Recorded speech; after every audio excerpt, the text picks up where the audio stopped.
인생이 활짝 피어나길 바라는 마음으로 포트폴리오 만들고 또 경제 내용 같이 나누고 있는 인생 피어스 이승환입니다.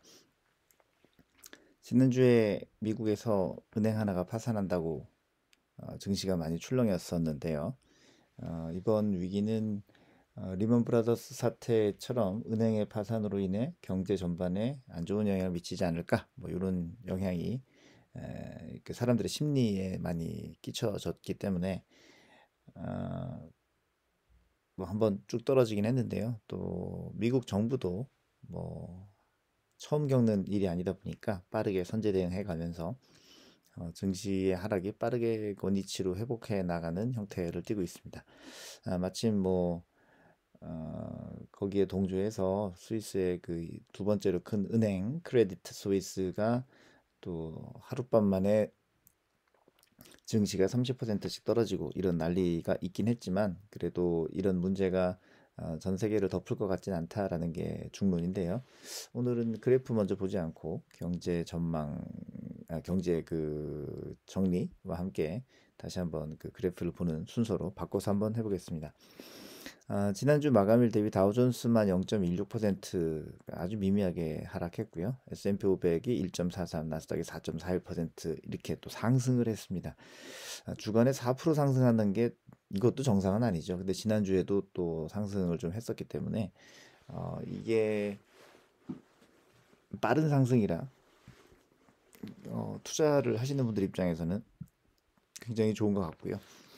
심리적으로 은행 망했으니까 미국 투자 빼야 되는 거 아니냐라는 마음 다들 들죠. 그리고 투자를 하고 계시는데 이제 호가창, 뭐 증권창 이런 걸 보시는 분들은 하루라도 빨리 내가 돈을 빼야 되지 않느냐라는 부담감, 그런 것들을 가지고 이미 매도하신 분도 계실 수 있지 않을까 싶습니다. 근데 이런 상황이 있을 때마다 팔고 사고를 잘 해서 타이밍을 잘 맞춰서 수익을 내기는 의외로 쉽지 않죠. 왜냐하면은 투자는 저만 하는 게 아니고, 그러니까 무슨 말이냐면 투자자 혼자의 결정에 의해서 성과가 나타나는 게 아니라 뭐 경제 상황, 뭐 지표, 고용률, 뭐 여러 가지가 같이 반영이 되기 때문에 그런 것까지 다 반영해서 고려를 하고 그다음에 분석을 해서 결정을 해야 되는데, 이걸 전문적으로 하시는 분들이 많지 않을 뿐더러 또 하신다고 해도 더 좋은 성과를 못 내는 경우가 있는데요. 그 이유는 이런 거 하시는 분들이 펀드 매니저잖아요. 펀드 매니저들이 그런 걸 열심히 하는데도 불구하고 그냥 내버려둔 S&P 500 인덱스에 따라서 투자하신 분보다 더 좋은 성과를 내는 일은 단기적으로 몇 번 있지만 장기적으로 많지 않더라. 그래서 버핏 아저씨가 그랬죠. S&P 500 인덱스에 그냥 투자하세요. 내가 다 해보니까 그게 제일 낫더이다 라고 이야기를 하셨죠. 물론 뭐 그 양반은 직접 분석해서 투자하시지만 그분은 또 시스템이 잘 돼 있으시니까 우리랑은 얘기가 좀 다릅니다. 어쨌든 민간인들, 우리 같은 일반인들을 위해서 하자는 조언이, 이거다 저거다 신경 쓰지 마시고 인덱스 투자 꾸준히 하세요라고 했으니, 지난주에 있었던 SBB 실리콘밸리 뱅크의 위기에 대해서 너무 크게 신경 쓰지 마시고 원칙을 잡았으면 그 원칙대로 가시는 게 좋지 않을까라는 생각 한 번 더 하면서 지난 주간 있었던 일도 좀 보자면요. 13일 날에는 옐런 미국 재무장관이 미국의 SBB 위기에 대해서 구제금융을 대규모로 하지는 않겠지만 예금자 보호를 위한 적절한 조치가 있을 것이다. 그래서 사람들의 마음을 좀 안심을 시켜줬어요.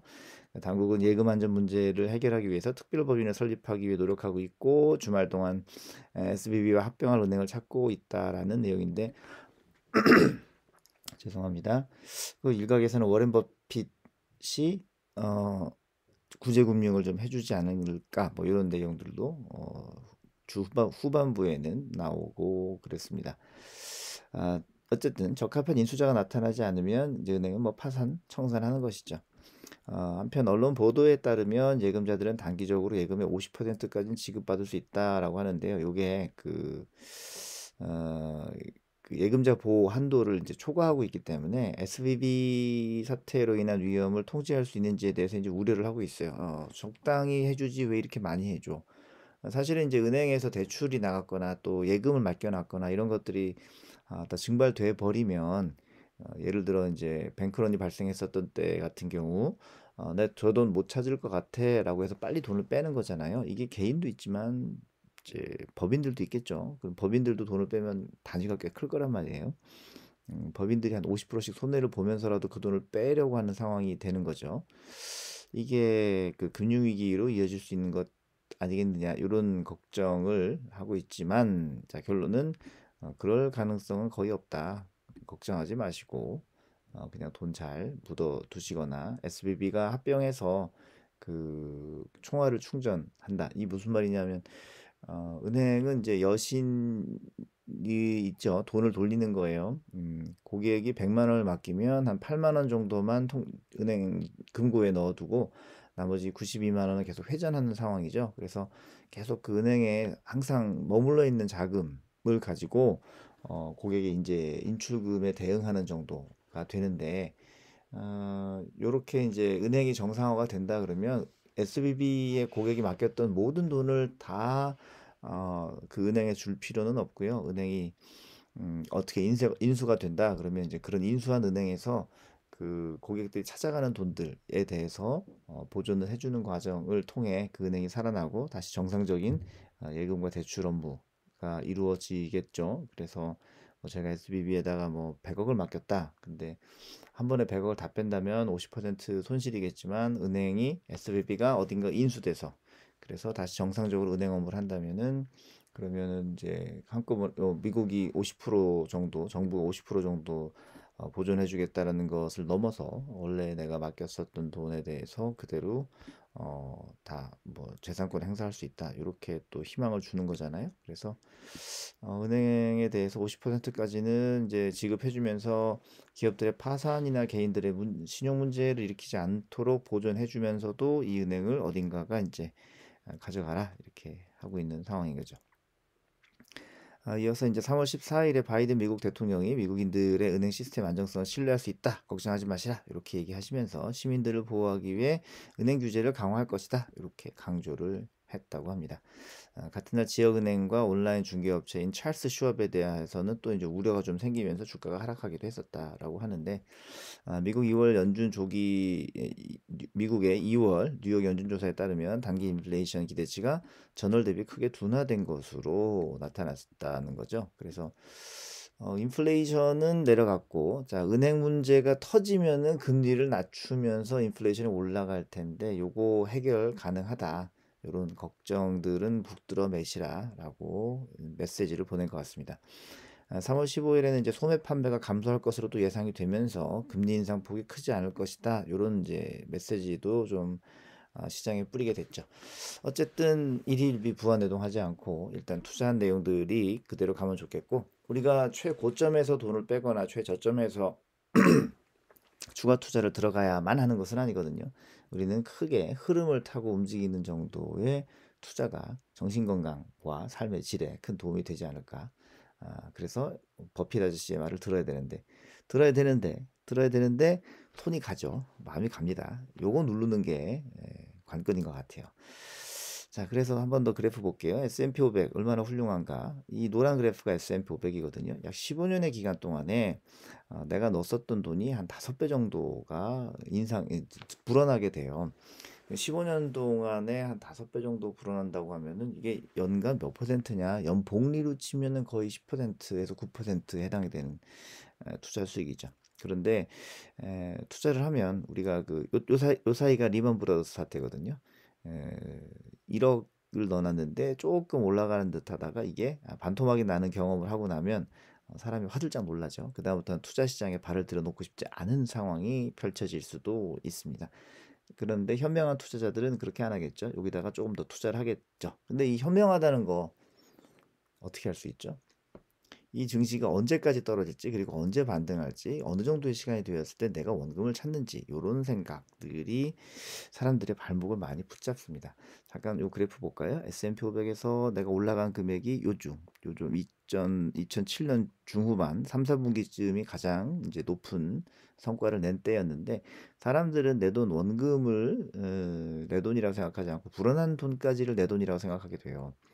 그러니까 S&P 500이 금융위기 이후로 다시 원금을 회복하는 데 걸린 시간은 한 2010년 2, 4분기 정도니까 하나, 둘, 셋, 3년 정도의 시간이면 원금이 회복이 된다라고 볼 수 있고 또 고점까지 갔었던 대로 가려면은 한 5년 정도의 시간이 필요하기는 하죠. 요 기간 동안에 내가 버틸 수 있느냐, 이 심리적인 그 해절드, 이 골짜기를 버틸 수 있느냐 이게 투자의 관건인 것 같아요. 사실 저라도 5년 동안 내가 떨어졌던 돈이 회복하는 것만을 주구장창 넉넉고 기다리기는 쉽지가 않죠. 그래서 많은 분들이 이런 등락폭이 적으면서도 꾸준히 올라가는 그런 펀드나 투자 방법을 다들 찾고 계시는데 저 역시도 그러한 마음으로 이 포트폴리오 하나를 만들게 된 거죠. 이름하여 피어스원 포트폴리오. 여기 파란색이 예전 버전이고요. 빨간색이 신형 버전인데요. 파란색은 S&P 500이 반토막 날 때 그냥 원금선에서 하락을 멈추고 그 다음 또 다시 올라갔기 때문에 심리적으로 하락폭이 덜 하기 때문에 안정감도 크고요. 또 복구 기간도 짧기 때문에 내가 세팅한 투자 방식을 꾸준하게 이어가는 데에 큰 도움이 됩니다. 그러니까 버핏 아저씨가 말했던 이 S&P 500의 기울기와 유사하지만 등락폭은 그러니까 하락폭은 훨씬 덜하다. 이게 장점이 되겠습니다. 이런 투자를 좀 같이 해야겠죠. 그래서 2008년 금융위기 때만 그런 게 아니고 여기 코로나 시국에서도 요 파란색 그래프는 떨어지지 않았다고 볼 정도로 그냥 밋밋했어요. 예, 어떻게 이게 가능하겠냐 싶지만 자산 배분 원칙을 따라서 믹싱을 하면 이렇게 나옵니다. 그리고 요 빨간색 그래프는 이제 에너지가 좀 더 좋죠. 또 등락폭이 좀 더 있지만 조금 더 요런 경우 코로나 때 좀 더 떨어지긴 했지만 그래도 그 빠르게 튀겨 올라가는 성향을 보이고 있고 실질 성과에서도 전 기간을 걸쳐서 제일 우수하게 나타나고 있습니다. 업그레이드 버전이죠. 자, 그래서 S&P 500은 기간으로 봤을 때는 9% 수익이고요. 피어스원의 이 먼저 버전, 파란색 버전은 9.82%의 연복리 수익을 내고 있습니다. 그에 반해서 빨간색 그래프는 연복리 12%인데요. 연복리 12%면은 엄청나게 크죠. 매월 1%씩 수익을 내는 건데 사실은 요 그래프가 요 후반부 2022년도에 미끄럼틀을 타는 바람에 많이 안 좋았는데요. 미끄럼틀 당연히 타죠. 투자가 무조건 우상향 직진 가진 않죠. 투자니까 적금이라면 그렇게 가겠지만 투자는 흔들립니다. 자, 투자가 흔들리더라도 최대 하락폭이 이 중에서 제일 낮은 게 피어스원 네오 신형 버전이고요. 그 다음에 표준 편차 흔들림에 대해서도 중간 수준은 유지하고 있습니다. 사실 표준 편차가 제일 적은 것은 피어스원 예전 버전인데요. 그렇더라도 뭐 기간에 따라서는 우리가 어느 것이 더 좋다 나쁘다 할 수 있겠지만 장기로 봤을 때는 단연코 피어스원 네오가 좋지 않을까 싶습니다.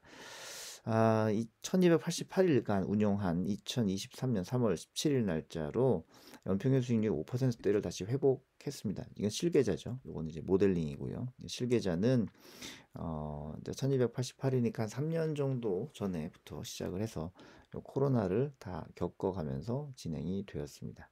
그때도 많이 떨어지지 않은 게 놀라운 성과였었고요. 다만 2022년 이제 금리 조정하기 시작할 때부터는 좀 안 좋긴 했는데 그래도 뭐 잘 버텨나가고 있습니다.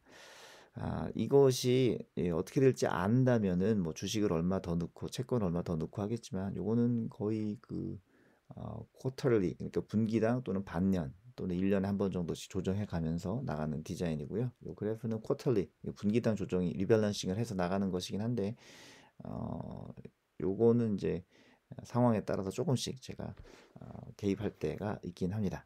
여튼 지난주에 대비해서 환율은 0.87% 떨어졌지만 주간 자산 가치는 이제 4%가량 더 증가하면서 연평균 수익률도 같이 올라가는 상황을 나타내게 되었죠.